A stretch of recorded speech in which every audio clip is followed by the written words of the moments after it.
Por 1000 anos, a Santa Igreja Católica reinara sobre o rei e sobre os camponeses como a maior potência da Idade Média. A Igreja-Estado Católica Romana surgiu do meio de 10 tribos, monarquias originais da Europa. Anglo-saxões, Inglaterra; germanos, Alemanha; visigodos, Espanha; francos, França; lombardos, Itália; burgundos, Suíça; suevos, Portugal; érulos; ostrogodos; vândalos. A história registra que o Papado de Roma eliminou 3 das 10 originais tribos da Europa: os vândalos, 454 d.C., os érulos, 493 d.C., os ostrogodos, 538 d.C. O imperador católico Zeno preparou um tratado com os ostrogodos em 487, o qual resultou na erradicação do reino ariano dos érulos em 493. E o imperador católico Justiniano exterminou os vândalos arianos em 534 e, significativamente, quebrou o poder dos arianos ostrogodos em 538. Assim foram os 3 chifres de Daniel: os érulos, os vândalos e os ostrogodos, arrancados pela raiz. Hoje não existe uma única linhagem que pode ser rastreada até um destes 3 reinos. Eles foram literalmente erradicados, arrancados pela raiz. O Papa é o único porta-voz de toda a Igreja Romana. Nós detemos nesta terra o lugar de Deus Todo-Poderoso. A tríplice coroa do Papa tem a inscrição Vicarius Filii Dei, que em latim significa o vigário do Filho de Deus. O valor numérico do título blasfêmico é 666.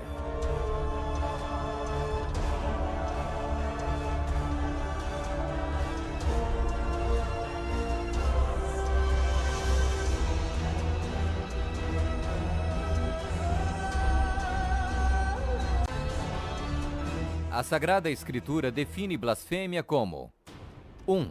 Afirmam ser Deus na terra.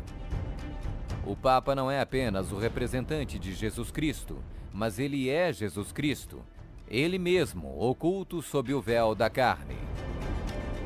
2. Afirma o poder de perdoar pecados. Esta autoridade judicial irá até mesmo incluir o poder de perdoar pecados. 3. Perseguir o povo do Altíssimo em nome do Altíssimo. Devemos classificar a Inquisição como uma das manchas mais negras dos registros da humanidade. Alguns historiadores estimam que mais de 100 milhões de pessoas foram mortas pela Igreja Romana durante a Inquisição. Sob um véu de cristianismo, a besta perseguiu e matou os verdadeiros seguidores de Deus.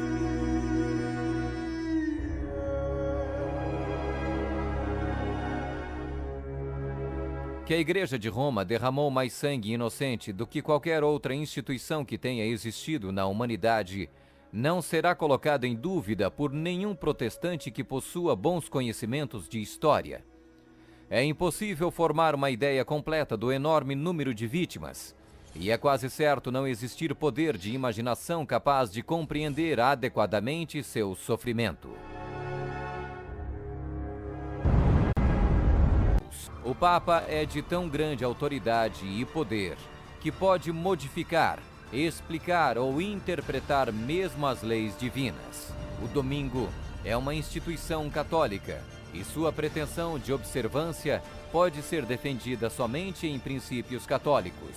Do início ao fim das Escrituras, não há uma única passagem que justifique a transferência do culto público semanal do último dia da semana para o primeiro. A Igreja Católica declara naturalmente ter sido a mudança do sábado para o domingo um ato seu, e o ato é um sinal de sua autoridade eclesiástica. O papado também removeu o segundo mandamento, que proíbe a adoração de ídolos. A fim de manter 10 mandamentos, eles dividiram o 10º mandamento em 2 partes. 538 d.C. O papado, trabalhando em conjunto com o governo civil, acabou com o poder dos ostrogodos, deixando sua reivindicação de supremacia eclesiástica incontestada. A Igreja Romana poderia e pode exercer sua plena autoridade. 1798 d.C.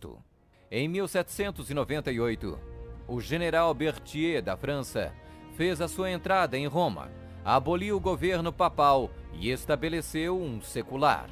O papado governou durante exatamente 1260 anos, a partir de 538 até 1798. A suprema humilhação da Igreja veio quando Pio VI foi expulso de Roma pelos exércitos franceses em 1798 e no ano seguinte foi levado cativo por eles e arrastado de volta para a França, onde morreu. O papado foi mortalmente ferido. O general Berthier aboliu o governo papal. A ferida começa a sarar e o papado revive. 1929. Roma foi concedida o soberano estatuto extraterritorial em 1929 pelo Tratado de Latrão e Concordata. Eis que venho sem demora. Bem-aventurado aquele que guarda as palavras da profecia deste livro.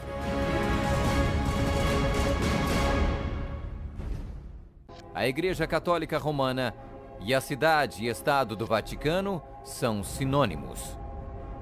O Tratado de Latrão, Papa Pio XI, Mussolini, 1929, declarou o Vaticano um estado independente e reconheceu a soberania do Papa dentro da cidade. Os pactos consistiam de um tratado político que criou a cidade-estado do Vaticano e deu reconhecimento total da soberania à Santa Sé.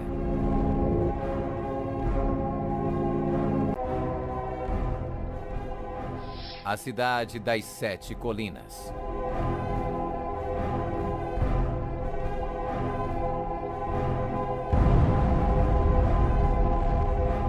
Palatino, o Capitólio, o Aventino, Célio, Esquilino, o Viminale, Quirinale, o local histórico de Roma nas famosas 7 colinas, foi ocupado durante a Idade do Bronze.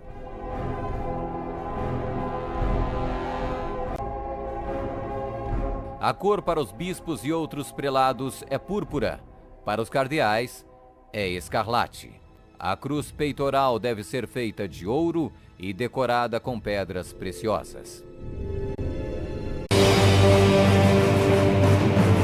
Esse é o Vaticano.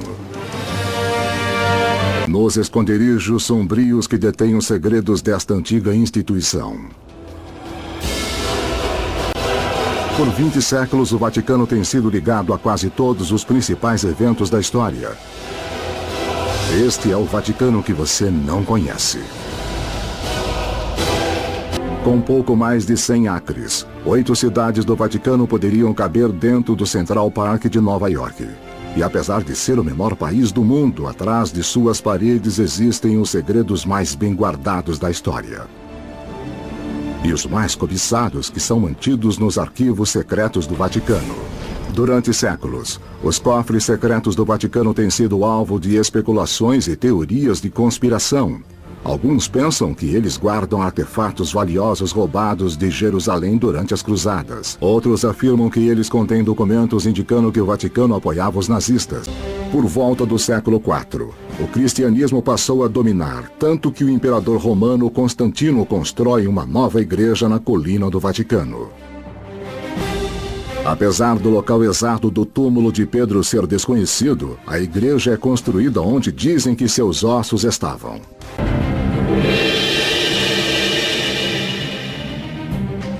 Julho de 2000. Toda vez que um presidente eleito encontra um papa, a ocasião é cheia de protocolo.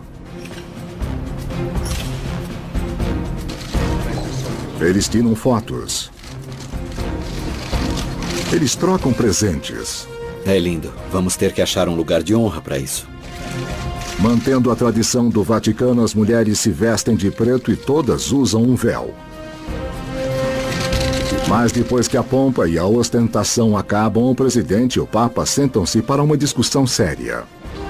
O que eu quero explicar... Por que os presidentes se sentem compelidos a se reunir com os papas? Afinal, os Estados Unidos não possuem diplomacia de alto nível com qualquer outra religião. Nós não nos relacionamos com a Santa Sé do ponto de vista religioso. O foco está na política externa. Kennedy sabe que os olhos do país estão nele. Quando encontra o Papa, ele não beija o anel papal, como é de costume. Em vez disso, Kennedy oferece sua mão. Os americanos entendem a mensagem. Ele não colocaria sua religião à frente de seu país.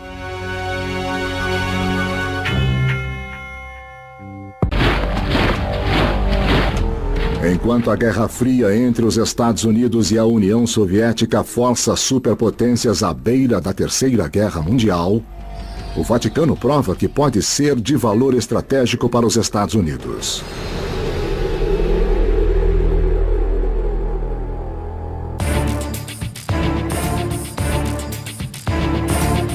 O presidente Ronald Reagan faz a sua primeira visita ao Papa João Paulo II em julho de 1982. O político conservador e o padre polonês logo percebem que eles compartilham uma convicção comum, que o comunismo é uma ameaça aos direitos humanos em todo o mundo.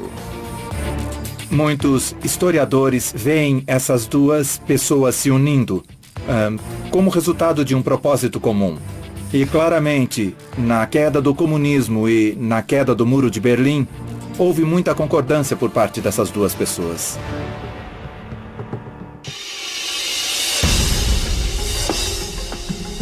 Enquanto Reagan intimida os soviéticos com um acúmulo de mísseis, o Papa João Paulo se reúne secretamente com o chefe da CIA americana. Os soviéticos respondem usando padres da Europa Oriental para se infiltrar no Vaticano e espionar o Papa. Logo depois, em 1984, os Estados Unidos abrem a sua própria embaixada no Vaticano. 5 anos depois, o Muro de Berlim desmorona e um novo capítulo é aberto nas relações entre o Vaticano e os Estados Unidos. Faz um pouco mais de 27 anos agora que temos relações diplomáticas formais. Ao longo dos anos, o Vaticano tem provado ser uma fonte de informações valiosas. Nenhuma outra organização global tem cidadãos vivendo e trabalhando em quase todos os países do mundo. O Papa tem olhos e ouvidos em toda parte. Sua Santidade também atua como diplomata-chefe para a Igreja, chamando os líderes mundiais e exercendo a influência católica sobre quem está no poder. Eu quero abençoar a França e o presidente. Bem escondido no Vaticano existe um quarto, onde podem ser encontrados os tesouros mais valiosos do Papa. As prateleiras da sacristia papal estão cheias de artefatos preciosos de prata e ouro, presentes de valor inestimável de monarcas europeus de séculos de existência. E esta é apenas uma fração da riqueza da Igreja.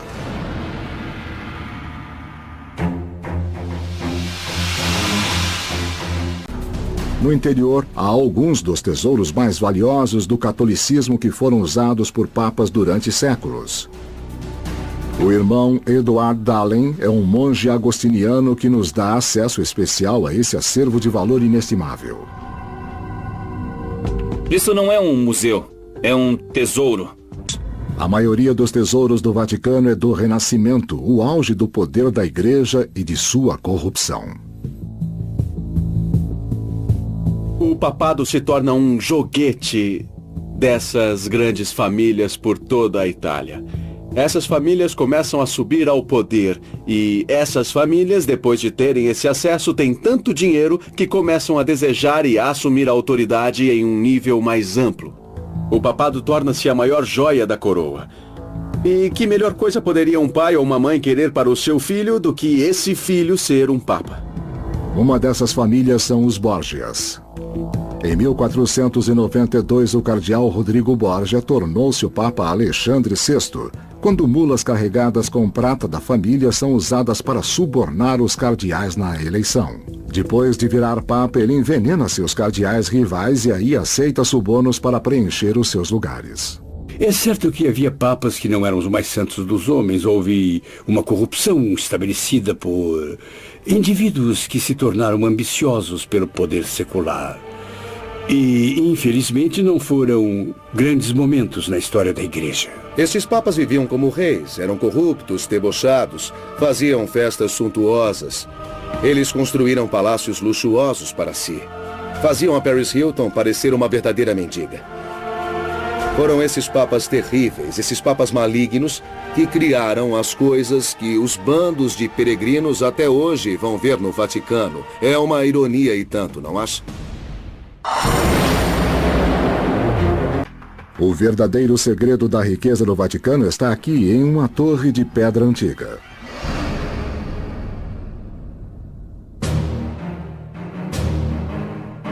É a sede de uma das instituições financeiras mais secretas do mundo, o Instituto de Obras Religiosas, mais conhecido como Banco do Vaticano. O Banco do Vaticano é uma espécie de entidade separada que gerencia fundos para ordens religiosas, para padres e coisas assim em todo o mundo. Os depositantes do banco são os funcionários do Vaticano e agências, assim como outras organizações católicas. O banco investe seu dinheiro através de vários fundos, e suas receitas são usadas para apoiar obras religiosas em todo o mundo. A quantidade de riqueza que o Banco do Vaticano controla é um segredo muito bem guardado. Não sabemos quantos bilhões de dólares são mantidos no Banco do Vaticano. O homem mais responsável por sua segurança é o Dr. Domenico Gianni, diretor do Gendarme Vaticano. O corpo de gendarmeria é a polícia do Estado do Vaticano e é responsável por todas as questões relativas à segurança. Membros da Gendarme sempre mantêm um olhar atento, porque, acredite ou não, se for medida em relação à sua pequena população, a cidade do Vaticano tem a maior taxa de criminalidade do mundo. Mas os gendarmes não são os únicos a proteger sua santidade. Os papas têm sido defendidos há séculos por uma ordem militar de elite. A Guarda Suíça nasceu em 1505, quando o Papa Júlio II contratou sua própria força de mercenários para a proteção. Não se engane pelo seu traje cerimonial.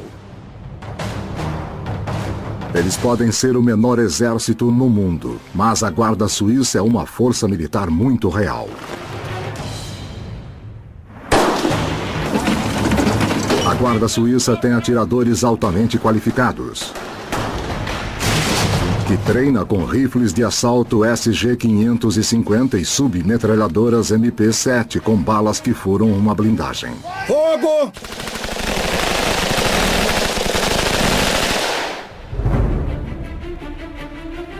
Na Idade Média, o Papa era um general, porque a maneira mais eficiente de espalhar o Evangelho era com exércitos.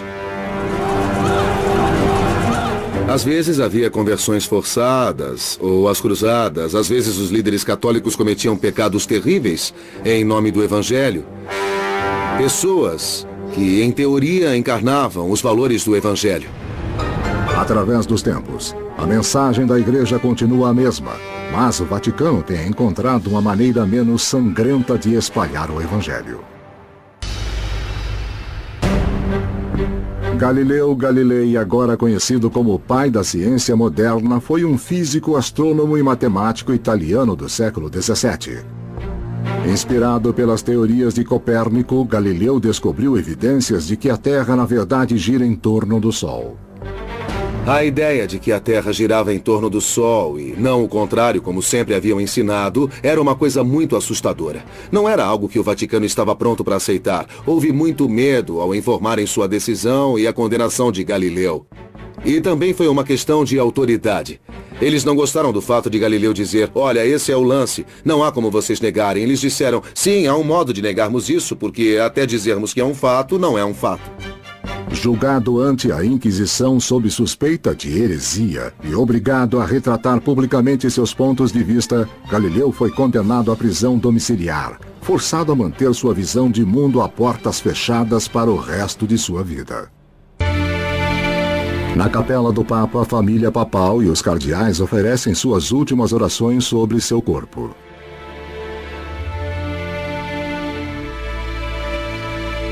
Em seguida, seu corpo é colocado como está na Sala Clementina, onde dignatários e chefes de Estado vêm prestar suas últimas homenagens.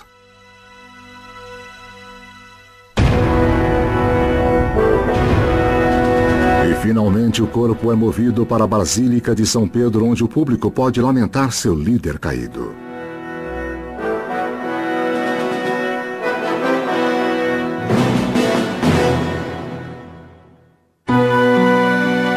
Tradicionalmente, o Papa é colocado em um caixão de cipreste com uma seda branca que cobre suas mãos e rosto. Quando a última oração é recitada, o Papa é levado para as catacumbas sob São Pedro, onde ele é finalmente sepultado. O mestre incontestável das ondas televisivas foi o Papa João Paulo II. As câmeras transformaram o comunicador carismático em um dos papas mais populares de todos.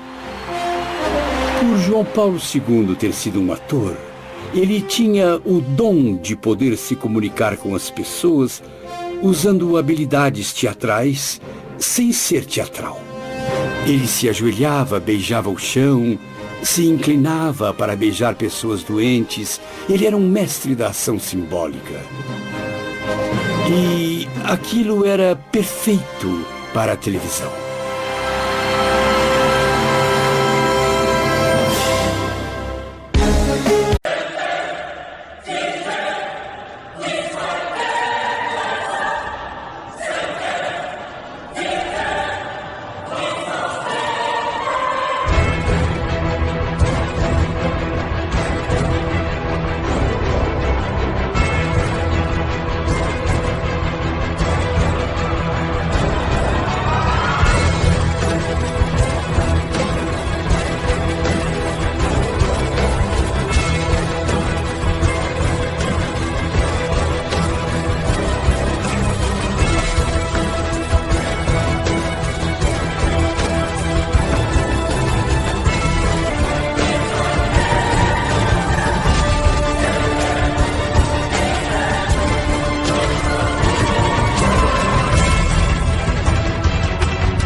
São os jesuítas? De onde vieram? Qual sua origem?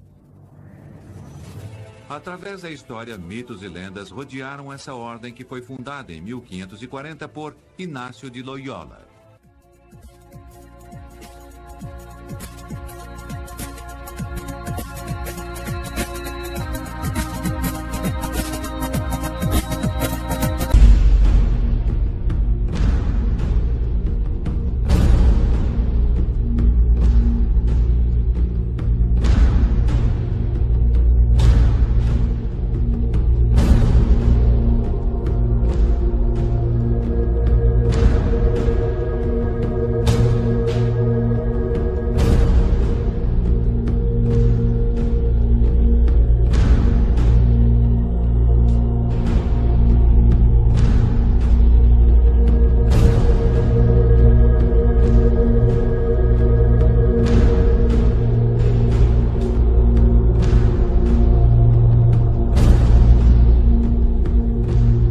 Francisco integra uma ordem religiosa com quase 5 séculos de história que foi fundamental na colonização do Brasil, os jesuítas, conhecidos como os soldados do Papa. Poderosa, a Companhia de Jesus despertou a ira de outras companhias e de reis no século XVIII. Por pressão deles, foi dissolvida. Quase desapareceu de novo, sob João Paulo II, preocupado com o envolvimento da ordem com a teologia da libertação. Mas em 2008, outro Papa, Bento XVI, reconheceu que não poderia abrir mão do exército de quase 20 mil jesuítas. 2 dias antes de deixar o cargo, nomeou o jesuíta e então cardeal Jorge Bergoglio para a cúpula da Conferência Episcopal Latino-Americana. E desde quarta-feira, são os soldados do Papa que estão no comando da Igreja.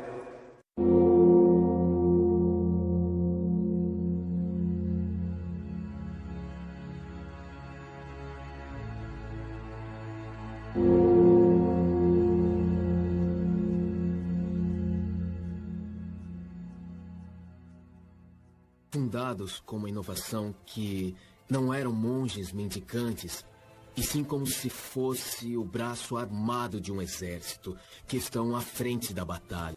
Há um quarto voto que os jesuítas fazem ao concluírem sua formação, que é a da obediência ao Papa nas missões. Toda vez que o Papa, diretamente ou através de nossos superiores, deseja nos dar uma missão, um encargo, uma tarefa à companhia, nós devemos estar bem preparados para obedecer, sem fazer perguntas, sermos imediatos e tentarmos fazer com o nosso coração o que o Papa pede. Por essa lealdade incondicional ao Papa, foram chamados soldados de Deus. Nas suas aulas passaram personalidades tão importantes como Descartes, Fidel Castro, Calderón de la Barca, Cervantes, entre outros. Atualmente, é a maior ordem religiosa católica masculina, com mais de 17 mil membros entre sacerdotes, estudantes e irmãos. Educam quase 3 milhões de alunos no mundo. Meninas, meninos, sabem que aquele que caminha sem deixar pegadas não serve para nada. Em meio a crises e escândalos no Vaticano, depois da renúncia de Bento XVI em março de 2013, Bergoglio tem novas esperanças de substituir o Papa, graças à sua imagem renovada. Depois de várias votações, aparece na sacada, transformando-se em Francisco, o primeiro Papa jesuíta da história. No século XII, o arcebispo católico Malaquias de Armagh, hoje conhecido como São Malaquias, entrou em transe. E viu uma fila de reinos papais a partir de Celestino II, o pontífice que reinava naquela época. Os nomeou e os identificou com um lema, desde o primeiro até o último, com bastante exatidão. O último era o número 112. Depois dele, seria o fim. Bento XVI era o Papa 111. Mas Malaquias não foi o único que associou a chegada de Francisco ao Vaticano com o fim do mundo. No século XVI, o médico e consultor astrológico Michel de Notre-Dame, mais conhecido como Nostradamus, previu a chegada de um homem de cor, com muito poder no século XXI, que anunciaria o fim dos tempos. Mas por que Francisco seria o Papa Negro? Para muitos, a resposta está na origem jesuíta desse Papa, e o relaciona com a cor da batina usada pelos membros da sua ordem. Outros vão mais além e falam da relação dos jesuítas com o poder. Através dos tempos, o superior dessa ordem foi conhecido como Papa Negro pelo poder que tinha dentro da companhia. Poder se estendia até aqueles lugares aonde os jesuítas chegavam para realizar sua tarefa evangelizadora. Isso muitas vezes inquietava os governantes daqueles reinos e países que viam nos jesuítas um perigo de um poder latente dentro do seu próprio poder. Foram muito questionados e criticados. Napoleão falou sobre eles em suas memórias e advertiu: os jesuítas são uma organização militar, não uma ordem religiosa. O objetivo dessa organização é o poder em seu exercício mais despótico, poder para controlar o mundo sob a vontade de um único homem. A Companhia de Jesus, que muitos interpretam como uma companhia no sentido militar da palavra, enquanto que para São Inácio era uma companhia de amigos, de companheiros de Jesus. Hoje um jesuíta está à frente da Igreja Católica. Francisco é o líder espiritual de 1,2 bilhão de fiéis no mundo inteiro.